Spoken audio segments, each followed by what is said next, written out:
लिखिए भैया, पहले ना क्या थर्मोडायनेमिक्स है, ठीक है, थर्मोडायनेमिक्स। हाँ, टॉपिक का नाम भी चैप्टर का नाम है थर्मोडायनेमिक्स, ठीक है, चैप्टर नंबर 12, ठीक है। सबसे मिनट में अब्सॉर्ब होती थी ना। हाँ, लिखिए भैया, it is branch of science.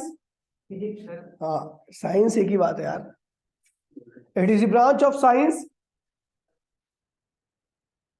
that deal with the concept of heat, that deal with the concept of heat and temperature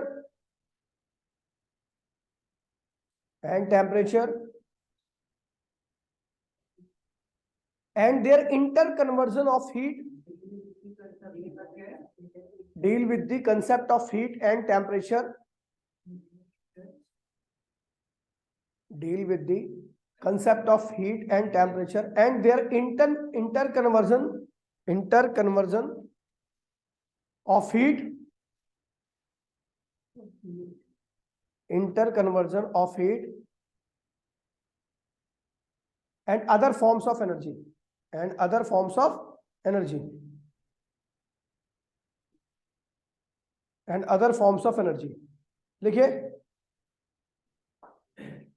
कह रहा भैया थर्मोडायनेमिक फिजिक्स की एक ब्रांच है जिसके अंदर हम हीट और टेम्परेचर के बारे में पढ़ते हैं और इनके इंटर कन्वर्जन, मतलब कि हीट एक एनर्जी से दूसरी एनर्जी में कन्वर्ट होती है। जैसे कि आपकी हीट क्या होती है भैया, गाड़ी के इंजन वगैरह में हीट एनर्जी जो होती है वो किसमें कन्वर्ट हो जाती है, मैकेनिकल एनर्जी, ठीक है, तो ध्यान रखना। देखिए भैया, thermodynamics versus kinetic theory of gases, thermodynamics versus kinetic theory of gases, thermodynamic versus kinetic theory of gases. लिखिए, ये टॉपिक है। हाँ, साथ में लिखो थर्मोडायनेमिक्स, आगे लिखो थ्योरी ऑफ गैसेस, ये चैप्टर है अगला, इसके बाद कहीं, ठीक है। लिखिए, thermodynamics is a microscopic science, macroscopic science is the macroscopic science, macroscopic science. मतलब थर्मोडायनेमिक्स में हम जब भी बात करेंगे ना तो वो बड़े लेवल पे बात करेंगे, इंजन चल रहा है, हीट एनर्जी कन्वर्ट हो रही है मैकेनिकल एनर्जी में, ऐसा ऐसा, हम उसके मॉलिक्यूलर लेवल पे नहीं आएंगे। तो इसीलिए हम क्या कहते हैं इसको, मैक्रोस्कोपिक, बड़े लेवल की साइंस कहते हैं। मतलब कि जो छोटे लेवल पे ना देखा जाए, केवल उनके बड़े बड़े जो हमें दिख रहा है वो देखा जाए, उसे मैक्रोस्कोपिक कहते हैं। तो लिखिए भैया, thermodynamics is the macroscopic science, full stop, it deals with the bulk system, it deal with the bulk system, it deal with the bulk system, it deal with the bulk system,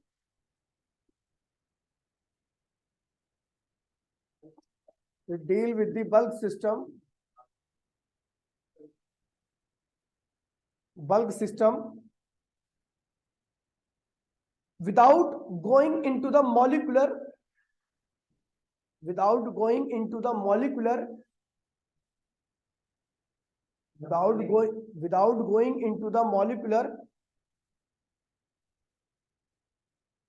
without going into the molecular constitution of matter, constitution of matter। कह रहा है भैया हम उसके छोटे level पे नहीं आते, हम केवल क्या करते हैं भैया, बड़े लेवल पे बात करते हैं, ठीक है भैया। On other hand, full stop लगा के लिखना, ऑन अदर हैंड, हाँ, on other hand KTG, kinetic theory of gas, KTG deals with the molecular, on other hand KTG deals with the molecular distribution,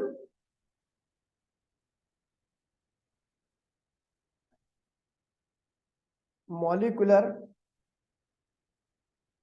distribution of velocity of velocity in any gas, molecular distribution of velocity in any gas। कह रहा भी है लेकिन KTG में हम molecules की, gases की kinetic energy के बारे में, उनकी वेलोसिटी के बारे में बात करेंगे। लेकिन जब हम थर्मोडायनेमिक्स की बात करेंगे तो उसमें पूरे सिस्टम की बात करेंगे, उसमें किसी एक गैस के मॉलिक्यूल की बात करने वाले नहीं है, उसमें पूरा एक सिस्टम की बात करेंगे, ठीक है। लेकिन जब हम केटीजी की बात करेंगे तो उसमें गैस के मॉलिक्यूल्स की वेलोसिटी, उनकी काइनेटिक एनर्जी के बारे में बात होगी। समझ गया?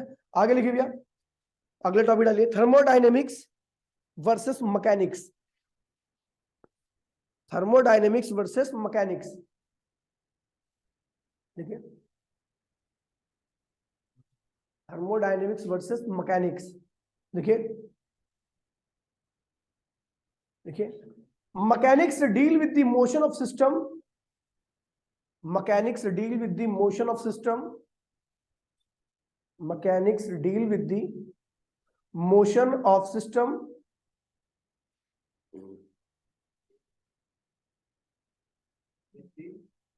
with the motion of a system, motion of a system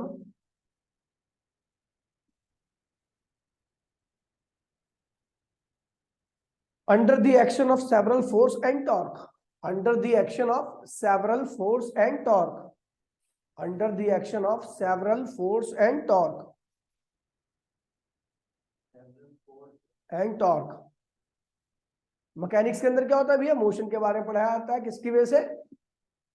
force और टॉर्क की वजह से, ठीक है, full stop.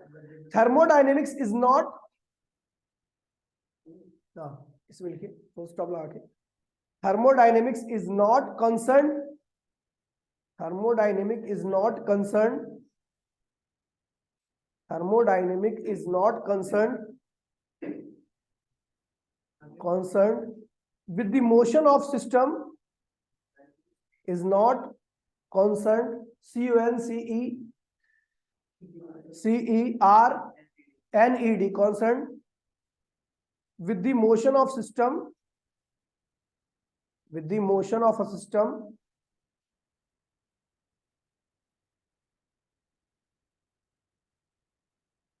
full stop। It concerned with the internal microscopic state, motion of system full stop। It concerned with the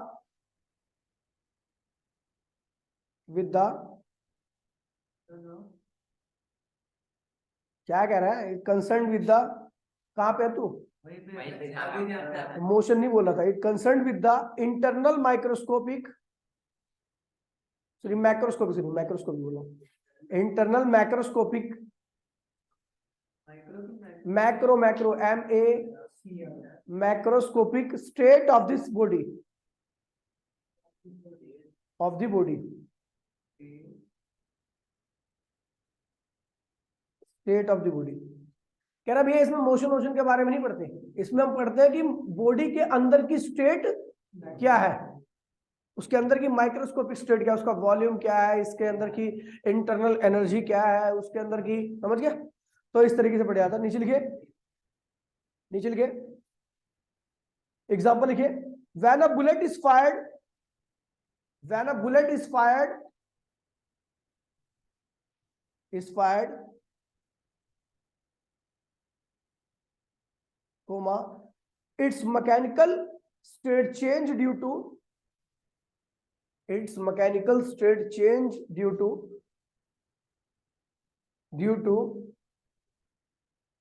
the increase in kinetic energy,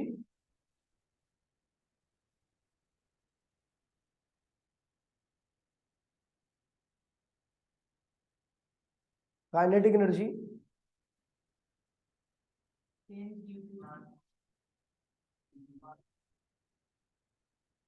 change due to increase in kinetic energy, but its temperature is not affected, but its temperature is not affected, full stop। change due to increase in kinetic energy, but its temperature is not affected.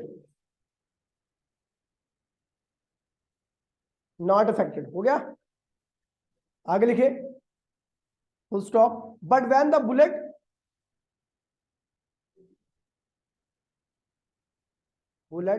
penetrate, but when the bullet penetrate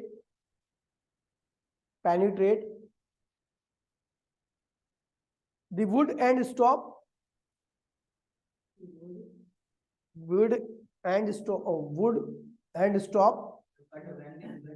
penetrate wood and stop wood लकड़ी wood and stops comma its kinetic energy change into heat energy wood and stop comma its kinetic energy change into heat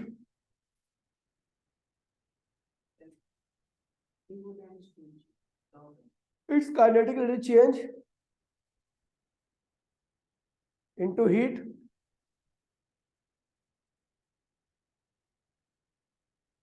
comma the temperature of the bullet and surrounding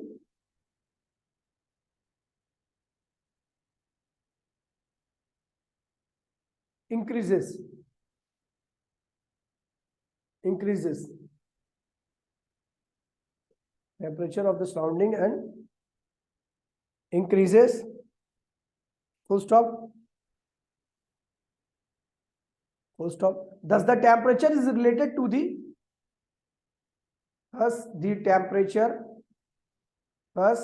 temperature is related to the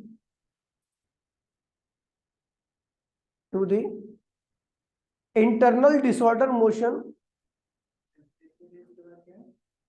temperature is related to the internal disordered motion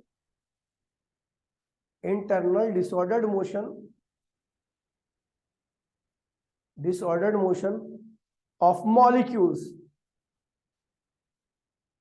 disordered motion of the molecule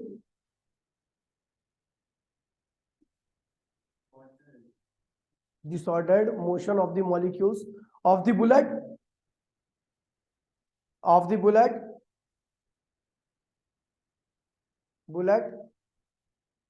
comma not to the motion of bullet as whole not to the motion of the bullet as whole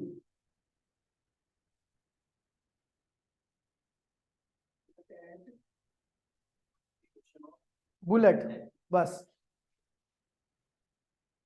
एक बार ही पढ़ो एक बार जरा इसको हाँ एक बार example में सीधा लिखा हुआ है क्या रखा है कि भैया जो मोशन होती है मैकेनिक्स जो होती है मैकेनिक्स के अंदर जब भी हम बात करते हैं तो भैया मैकेनिक्स में मोशन की बात करते हैं और मोशन के अंदर हम कभी भी ये नहीं बोलते कि भैया उसके अंदर के मॉलिक्यूल्स उसका टेम्परेचर कितना है या उसके अंदर के मॉलिक्यूल्स की मॉलिक्यूलर मोशन कितनी है या उसके अंदर की वेलोसिटी कितनी है हमें उससे कोई मतलब नहीं रहता हमें किससे मतलब रहता है पूरे बल्क से पूरे बॉडी के जो ऑब्जेक्ट है उसकी मोशन से मतलब होता है ठीक है और मैकेनिक्स में हमें क्या करना पड़ता है थर्मोडायनेमिक्स में हम क्या पढ़ते हैं भैया उसके अंदर के टेम्परेचर को उसकी वेलोसिटी के अंदर के में बाहर से मतलब नहीं होता मैकेनिक्स से मतलब नहीं है यहाँ पर जैसे एग्जांपल के तौर पर मैंने आपको बताया बुलेट जो होती है जब वो चलती है तो उसकी सारी जो एनर्जी होती है वो काइनेटिक एनर्जी में रहती है लेकिन अगर किसी कारणवश रुक जाए तो वो काइनेटिक एनर्जी क्या होती है जीरो हो जाती है खत्म हो जाती है और सारी की सारी क्या होती है हीट में कन्वर्ट हो जाती है अब आती है थर्मोडायनेमिक्स की बारी जब मैकेनिक्स थी तब तो थर्मोडायनेमिक्स नहीं थी हाँ मतलब काइनेटिक गैस में केटीजी वो भी समझ लो थर्मोडायनेमिक्स ही है लेकिन उसमें हम एटॉमिक लेवल पे जाएंगे मॉलिक्यूलर लेवल पे जाएंगे हाँ केटीजी में ठीक है लिखिए भैया अगला टॉपिक जल्दी लिखो कौन है कितना टाइम क्यों है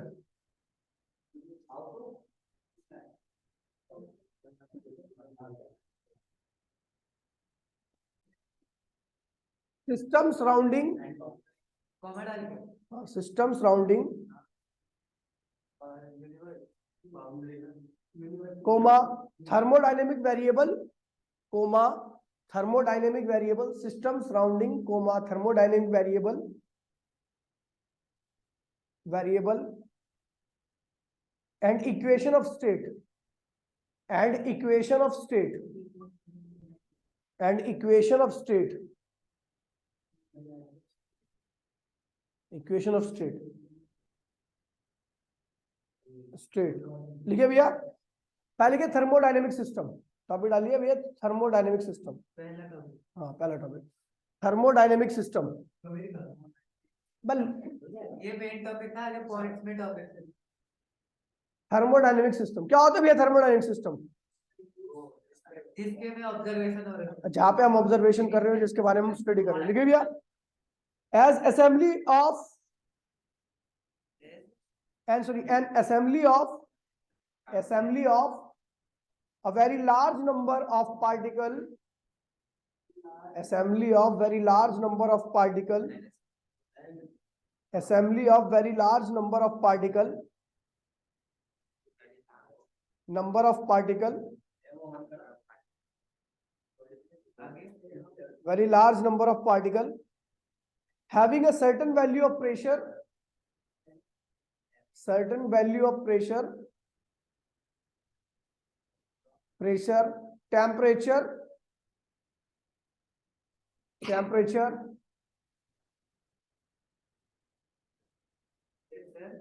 temperature and volume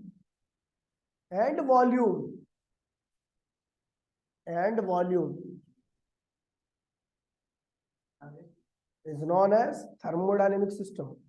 कह रहा भैया बहुत सारे पार्टिकल्स का ग्रुप जिसका एक पर्टिकुलर टेम्परेचर, प्रेशर और वॉल्यूम हो, उसे हम क्या कहते हैं भैया? थर्मोडायनेमिक सिस्टम कहते हैं। ठीक है भैया, थर्मोडायनेमिक सिस्टम।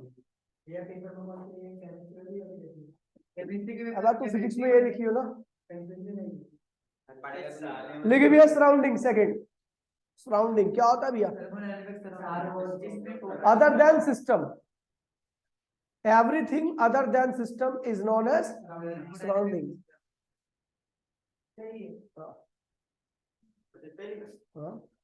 क्या बोला था?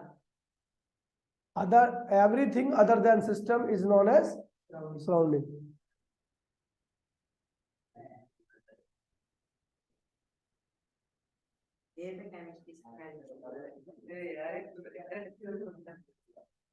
लिखिए भैया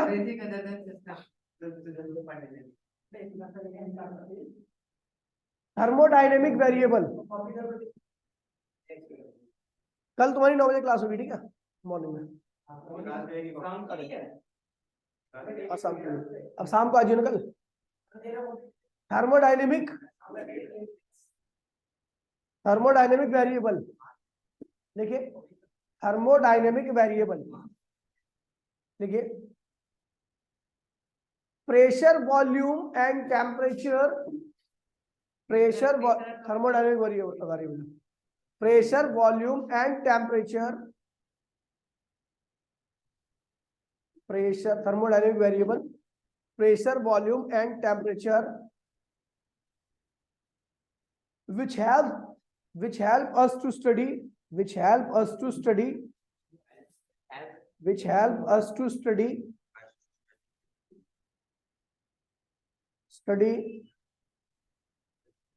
the behavior of thermodynamic system,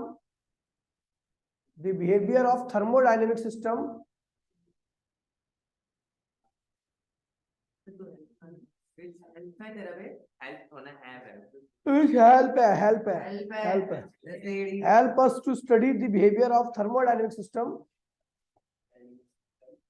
are called thermodynamic variable, are called। ऐसे सिस्टम, ऐसे कौन से है? प्रेशर, वॉल्यूम, टेम्परेचर, जो हमें किसी भी सिस्टम की स्टडी करने के में हेल्प करते हो, ठीक है, ठीक है, उसे हम थर्मोडायनेमिक वेरिएबल कहते हैं। ठीक है, अब देखिए, मान ले मुझे बताना भी है इसका प्रेशर क्या है, इसका वॉल्यूम क्या है, इसका टेम्परेचर क्या है, तो ये जो वेरिएबल है ना, इन्हीं की वजह से हम जान पाते हैं। ठीक है, और ये अलग अलग सिस्टम के लिए क्या होते हैं? अलग अलग होते हैं, इसलिए इनको वेरिएबल बोला जाता है। अलग अलग कंडीशन में क्या होते हैं? अलग अलग हो जाते हैं। ठीक है, थर्मोडायनेमिक वेरिएबल, इसके थर्मल, किसी भी सिस्टम के थर्मल बिहेवियर को ऑब्जर्व करने के लिए ये पता होना जरूरी है। ठीक है, ये तीनों वेरिएबल। लेकिन भैया इक्वेशन ऑफ स्टेट, तो इसी का चलता था। Equation of state, equation of state, equation of state, it is the relation in between thermodynamic variable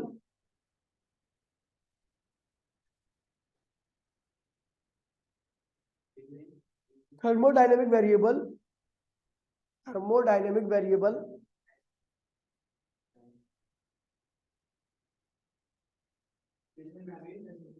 thermodynamic variable, it is the relation in between thermodynamic variable। तो वो क्या होता है भैया, पीवी इक्वल्स टू में एनआरटी, पीवी इक्वल्स टू में NRT. इसको idea क्या है? तो उसी के ऊपर का थर्मोडायनामिक्स, पीवी इक्वल्स टू में एनआरटी,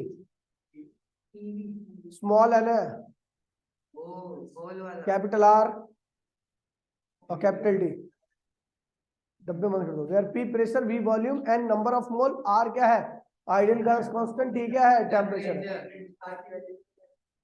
आर की वैल्यू अलग अलग कंडीशन में अलग अलग।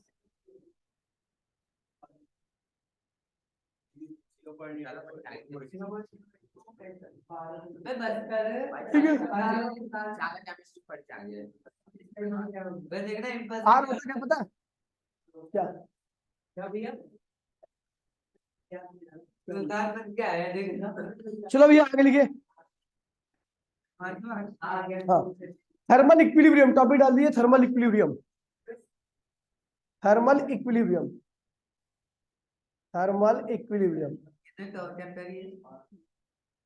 देखिए थर्मल इक्विलिब्रियम क्या होता है भैया, तो भैया जब दो सिस्टम थर्मल इक्विलिब्रियम में होते हैं तो कभी भी एक दूसरे को हीट नहीं देते, टेम्परेचर या हीट का ट्रांसफर उनके बीच में नहीं होता, उसे हम क्या कहते हैं, ये थर्मल इक्विलिब्रियम है। क्या है? तो थर्मल इक्विलिब्रियम में एक ऐसे स्टेट है दो सिस्टम की जिसमें वो एक दूसरे को हीट देना बंद कर देते हैं। There is no exchange of heat in between two system, जो कि क्या हो भैया, थर्मल इक्विलिब्रियम में। लिखिए भैया,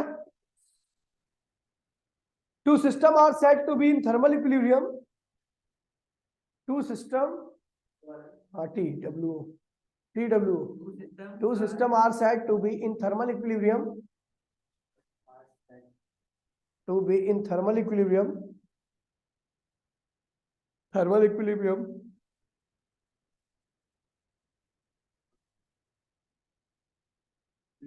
with each other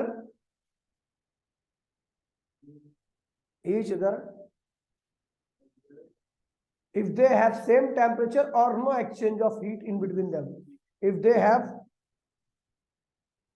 same temperature or no exchange of heat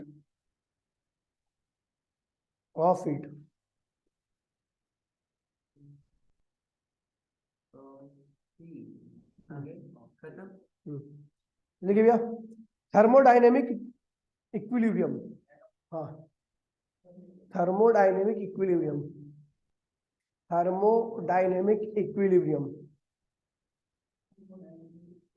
equilibrium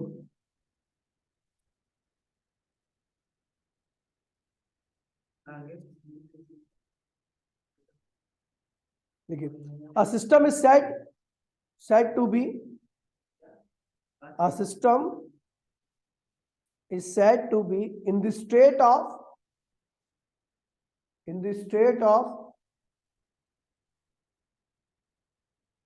thermodynamic equilibrium,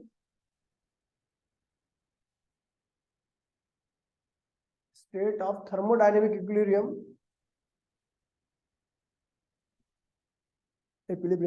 if the microscopic variable bracket में PVR और PVT मैक्रोस्कोपिक वेरिएबल ब्रैकेट में PV and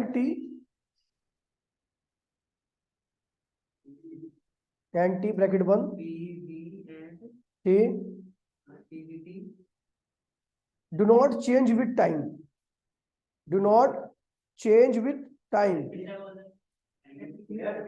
macroscopic variable bracket में PV एंड T ब्रैकेट बंद, do not change with the time. And छोटा भैया हाँ PV and T PV and T and के and बड़ा एंड और टी बस सब बड़े बड़े हैं, पी भी बड़ा, टी भी बड़ा और एंड छोटा अब पी वी एंड टी वही मैं do not change with time. ठीक है, एग्जाम्पल में लिखिए।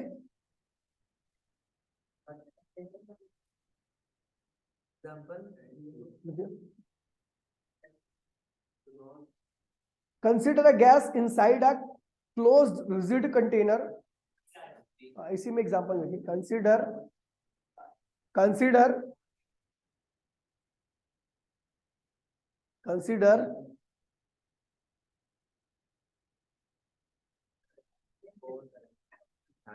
Consider a gas inside a closed rigid container, closed rigid container,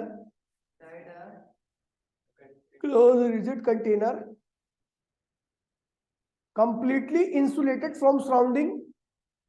Consider a gas inside a closed rigid container, completely insulated from surrounding, मतलब surrounding से उसको कोई मतलब नहीं है।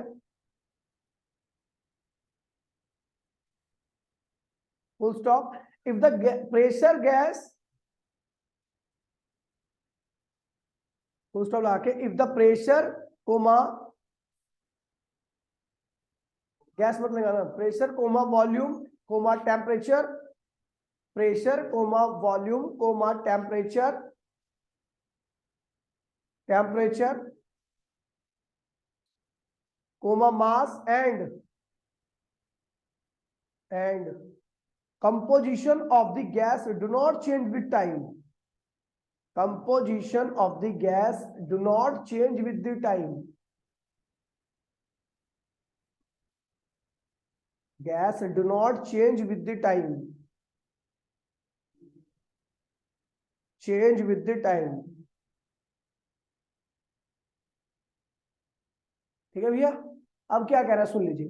कह रहा है जब कुछ भी ना चेंज हो तो कौन सा है, क्या कहते हैं, थर्मोडायनेमिक इक्विलिब्रियम। थर्मोडायनेमिक और थर्मल इक्विलिब्रियम में केवल टेम्परेचर चेंज नहीं होता। ठीक है, इसमें जब इक्विलिब्रियम बोलूंगा तो सब कुछ फिक्स है, कुछ भी चेंज। थर्मल इक्विलिब्रियम, उसमें थर्मल इक्विलिब्रियम बोलूंगा तो केवल टेम्परेचर चेंज नहीं हो रहा। ऐसा जब भी सकते जब दो बॉडी क्या हो सेम टेम्परेचर पर हो। अगले लिखिए भैया, जीरोथ लॉ ऑफ थर्मोडायनेमिक्स। अगला टॉपिक डालिए zeroth law, ZEROTH, zeroth law of thermodynamics.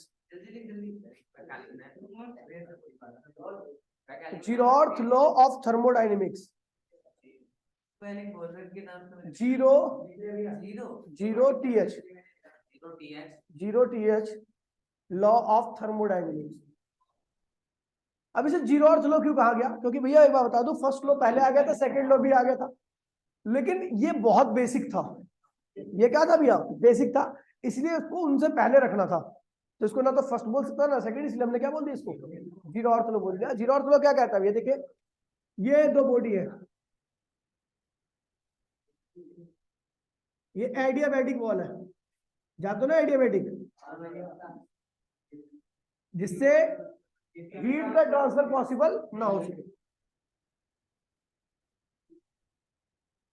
और ये डाई थर्मल वॉल है, डाई थर्मल जानते हो, जिसमें हीट का ट्रांसफर हो सकता है। तो ये है भैया आपका ए,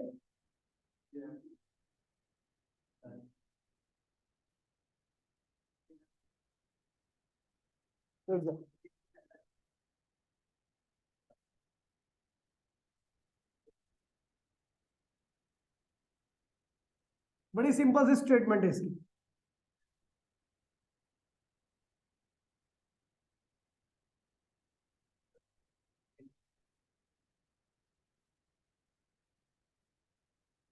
ये है एडियाबैटिक, ये एडियाबैटिक, ओए चुप रहो, एडियाबैटिक और ये डाइथर्मल थर्मल। ये इससे और इसके बीच में हीट का चेंज होगा, इसके और इसके बीच का हीट का चेंज होगा, लेकिन यहां पर हीट का चेंज नहीं होगा। ना तो ये इसको हीट दे सकता, ना ये इसको। ये ए है, ये बी है, ये सी है। तो मुझे पता है ए और बी के बीच का हीट क्या चेंज हो रहा है, तो ये दोनों क्या होंगे, थोड़ी देर बाद थर्मल इक्विलिब्रियम में आ जाएंगे। ऐसे ही बी और सी के बीच में थर्मल इक्विलिब्रियम में आ जाएंगे, हीट का चेंज हो रहा है। तो ए और सी भी क्या होंगे, थर्मल इक्विलिब्रियम में ही होंगे। तो क्या कहता है कि if A is in thermal equilibrium with B and B is in thermal equilibrium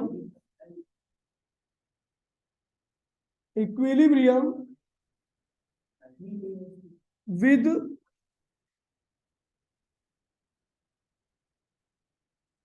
C।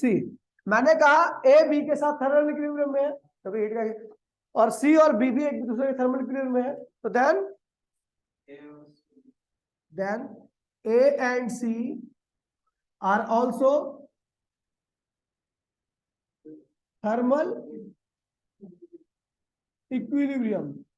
ये भैया, तो ए और सी भी क्या होंगे आपके, थर्मल इक्विलिब्रियम में ही माने जाएंगे। ध्यान दीजिए, दोबारा मैं रिपीट कर रहा हूं, ये आपकी एडियाबैटिक वॉल है, एडियाबैटिक वॉल में हीट का एक्सचेंज नहीं होता। यहाँ पर डाइथर्मल वॉल है, इसमें हीट का एक्सचेंज हो सकता है। ये एक सिस्टम है, एक सिस्टम है, तीसरा सिस्टम है। यहाँ पर हीट का एक्सचेंज हो रहा है, तो यानी ये दोनों थर्मल इक्विलिब्रियम में होंगे, हो जाएंगे थोड़ी बार। यहाँ पर भी हीट का एक्सचेंज हो रहा है, तो थोड़ी बाद ये भी थर्मल इक्विलिब्रियम में हो जाएंगे, लेकिन इन दोनों के बीच में थर्मल इक्विलिब्रियम नहीं हो रहा। मतलब हीट का एक्सचेंज नहीं हो रहा, तो थर्मल इक्विलिब्रियम में हमें पता है नहीं हो पाएंगे, ऐसा ऐसा हमें लगता है। लेकिन हम जानते हैं ए और सी, ए और बी क्या है, थर्मल इक्विलिब्रियम में, क्योंकि हीट का एक्सचेंज हुआ है इनके बीच में। सी और बी भी क्या है, थर्मल इक्विलिब्रियम में, तो हम कह सकते हैं ए और सी भी क्या होंगे, थर्मल इक्विलिब्रियम में। That is the zeroth law. क्या कहता है भैया, जीरो-अर्थ लॉ यही कहता है कि अगर दो, तू मेरा भाई है और ये उसका भाई है, तो वो भी क्या होगा, मेरा ही भाई होगा। ठीक है, समझिए, फटाफट लिखिए। Concept of temperature, concept of temperature, temperature, temperature पता क्या कहता है टेम्परेचर? टेम्परेचर बताता है भैया कौन कौन सा सिस्टम थर्मल इक्विलिब्रियम में है। मतलब समझे, मान लो आपकी दो बॉडी, दोनों बॉडी का टेम्परेचर क्या सेम है, तो भैया उनके बीच में हीट एक्सचेंज नहीं होगी, वो दोनों क्या है, थर्मल इक्विलिब्रियम में। तो टेम्परेचर एक तरह से बताता है कि इनके बीच में हीट का एक्सचेंज होगा या नहीं होगा। समझ गए? तो लिखिए, लिखिए concept of temperature, zeroth law of thermodynamics, zeroth law of thermodynamics, zeroth law of thermodynamics, thermodynamics implies that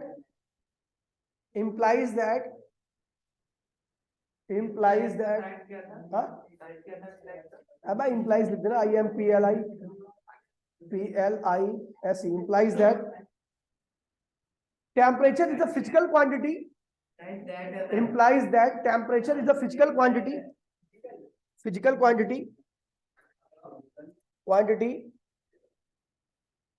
temperature is the physical quantity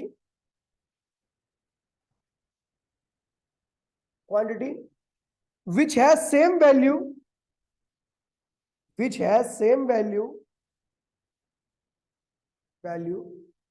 for all system। कैसे सिस्टम के लिए सेम वैल्यू रहेगी, किन सिस्टम के लिए सेम वैल्यू रहेगी इसकी, जो थर्मल इक्विलिब्रियम में है।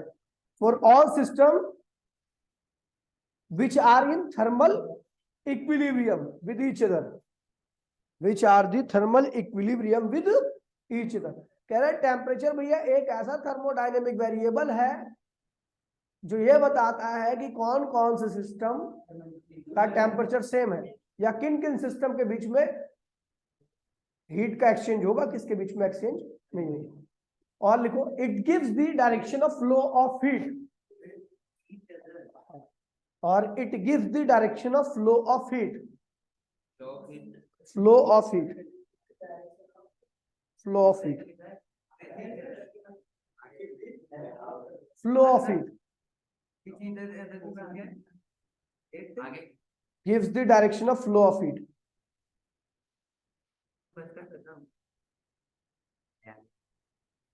It is the fundamental quantity out of 7. It is the fundamental quantity out of 7. It is the fundamental quantity out of 7. 7. SI unit Kelvin.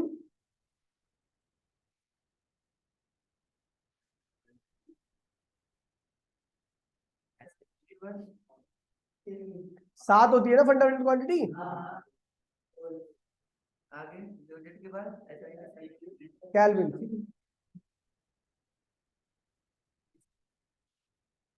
आगे लिखे, अगला टॉपिक डालिए, heat internal energy and work. Heat internal energy and work, heat internal energy and work, energy and work.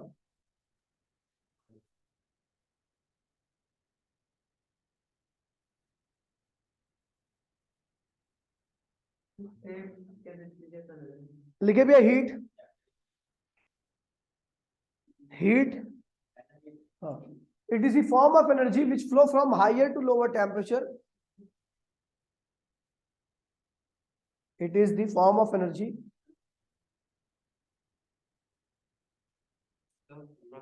higher to lower temperature flow, lower temperature till their temperature become same, till their temperature become same, lower temperature till their temperature become same, temperature become same। हो गया, higher to lower till their temperature become same। lower temperature तूने बोला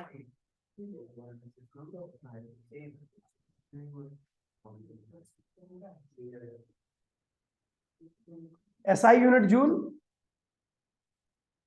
SI unit joule, joule. लिखिए भैया internal energy, तीनों अलग अलग topic, हाँ इंटरनल एनर्जी, कोमा है, कोमा ना, इंटरनल एनर्जी देखिए, it is the sum of,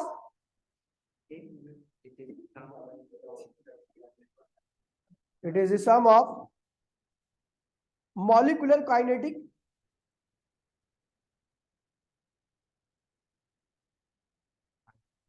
and potential energies, molecular kinetic and potential energies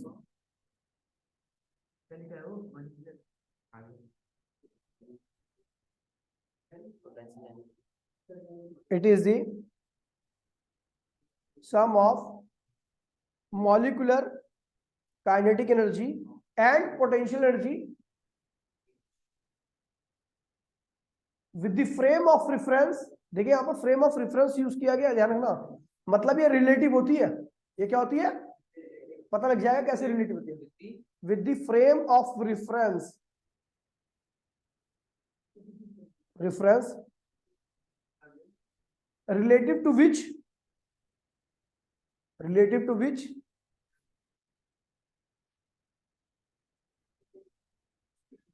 body is at rest with the observer, related to which body or system लिखना, body में लिखना body, related to which system is at rest, system is which is at system is rest, ठीक है, relative की बात, relative to which system is at rest, system is at rest, ठीक है बस। देखिए भैया कह रहा है भैया जो आपकी इंटरनल, अरे देख लें ये सिस्टम है, ये सिस्टम है, तो इसके अंदर मॉलिक्यूल होंगे,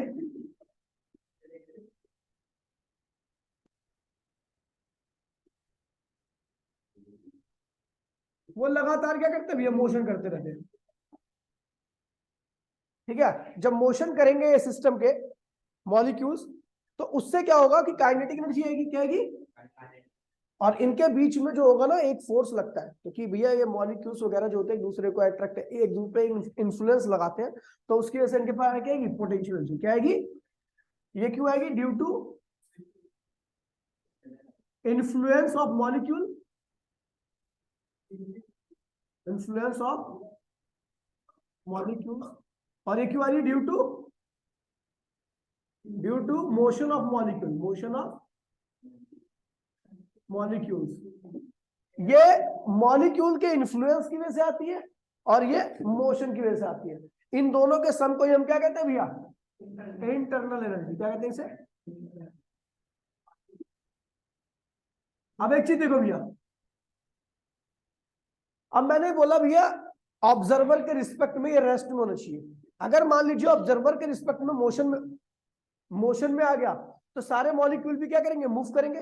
अंदर तो मूव कर ही रहे थे, लेकिन ऑब्जर्वर के रिस्पेक्ट में भी मूव करने लगे। तो उस केस में क्या होगा भैया, कि यहां पर इंटरनल एनर्जी की वैल्यू क्या होगी, अलग हो जाएगी, डिफरेंट रहेगी।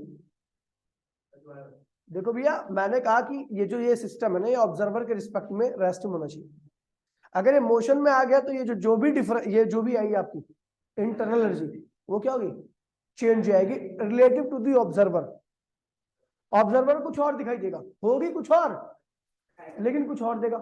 समझ गया, क्योंकि भैया बॉडी के मॉलिक्यूल्स क्या रहे हैं, बॉडी की मोशन की वजह से मूव करने लगे।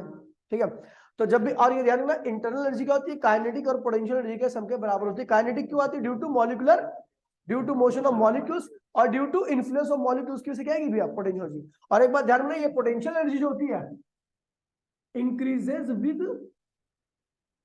टेम्परेचर। ये दोनों ही कैसे, जब हम टेम्परेचर बढ़ाएंगे तो उनके मॉलिक्यूल्स की मोशन वाइब्रेशन बढ़ेगी, तो काइनेटिक बढ़ गई। और दूसरा उनके बीच में सेपरेशन बढ़ जाएगा। जब सेपरेशन बढ़ जाएगा मॉलिक्यूल्स के बीच में, जब सेपरेशन बढ़ जाता है, तो वहां पर क्या होता है भैया, work done on the system होता है। सिस्टम के ऊपर वर्क डन करते हैं, और जब सिस्टम के ऊपर वर्क डन करते हैं तो उसकी एनर्जी क्या होती है, इंक्रीज कर जाती है। समझ गए, कॉपी करेंगे। हाँ, internal energy is directly proportional to temperature. नहीं, हाँ, तीर का निशान है इंक्रीज विद टेम्परेचर को, ये दोनों क्या होती है, इंक्रीज हो जाती है temperature.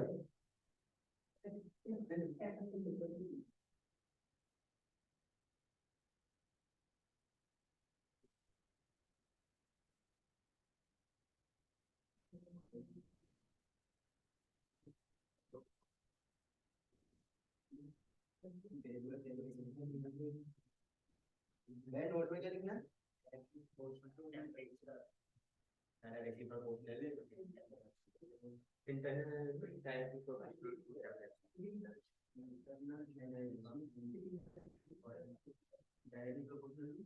Temperature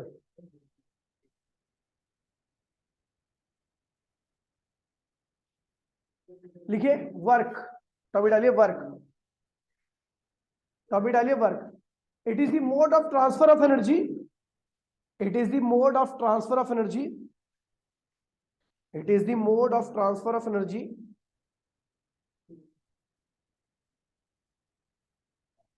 it is the mode of transfer of energy, mode of transfer of energy मतलब एक तरह का मोड है जो एनर्जी को ट्रांसफर करता है। नोट में लिखो, work done on the system increase the, work done on the system increase the energy of system, work done on the system increase the energy of the system,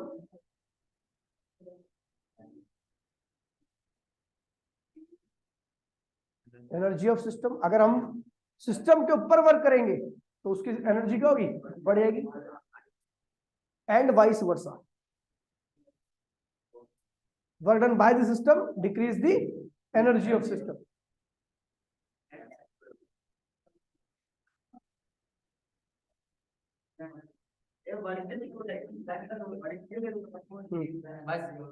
ये जो note लिखा है देखिए vice versa मतलब कि अगर work done by the system होगा तो उसकी एनर्जी डिक्रीज कर जाएगी। लिखिए भैया, हाँ हाँ, इसकी SI unit of work is joule.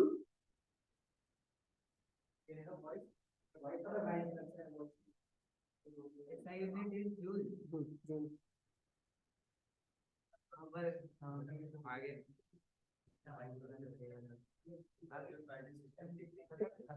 लिखिए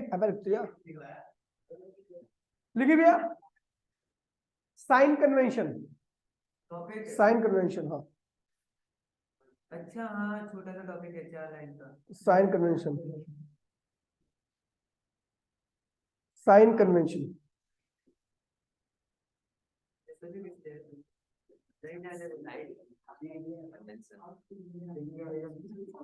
लिख लिया।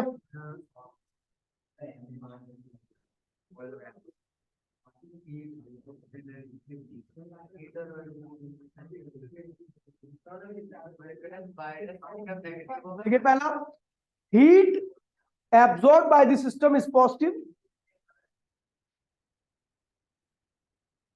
Heat absorb by the system is positive. अगर सिस्टम हीट को एब्जॉर्ब करेगा तो हीट क्या होगी भैया? पॉजिटिव होगी, ठीक है। Full stop. Heat given out by the system is negative, heat given out by the system is negative, is negative. Heat absorbed by the system is positive, full stop. Heat given out by the system is negative, ठीक है। हाँ release. अगला point लिखिए, work done by the system.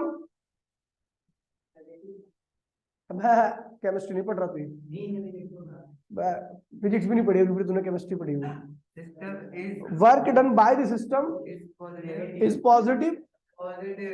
पता क्यों भैया? Work done by the system में क्या होता है? गैस का जो भी वॉल्यूम होता है वो वॉल्यूम क्या होता है भैया? इंक्रीज होता है। क्या होता है भैया? जब सिस्टम खुद वर्क करता है तो उसका वॉल्यूम क्या होता है भैया? इंक्रीज करता है। Work done by the system, work done by the system, volume क्या होता है भैया? इंक्रीज करता है। और जहां वॉल्यूम इंक्रीज करता है वहां पर क्या होता है भैया? आपका वर्क क्या होता है भैया? पॉजिटिव माना जाता है। क्या होता है भैया?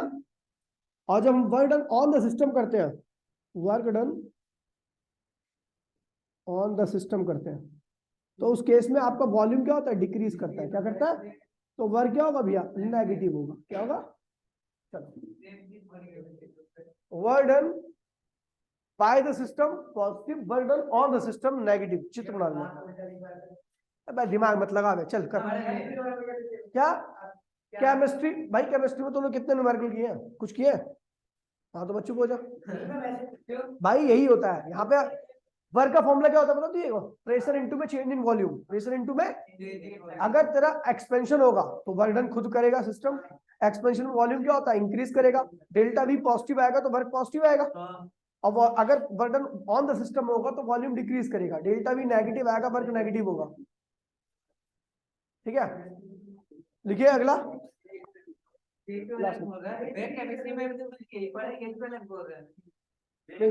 केमिस्ट्री में अलग है, केमिस्ट्री में अलग है। लिखिए भैया third,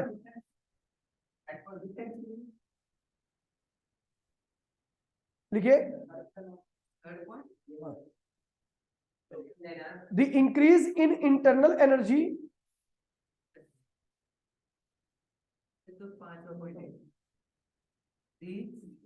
increase in internal energy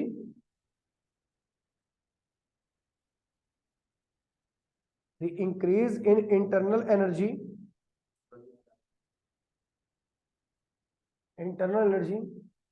delta U equals to में positive, delta U equals to में positive, the decrease in internal energy delta U equals to में negative,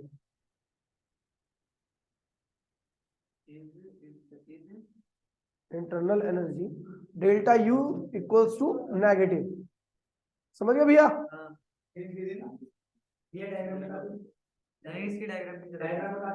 यहाँ बना ले।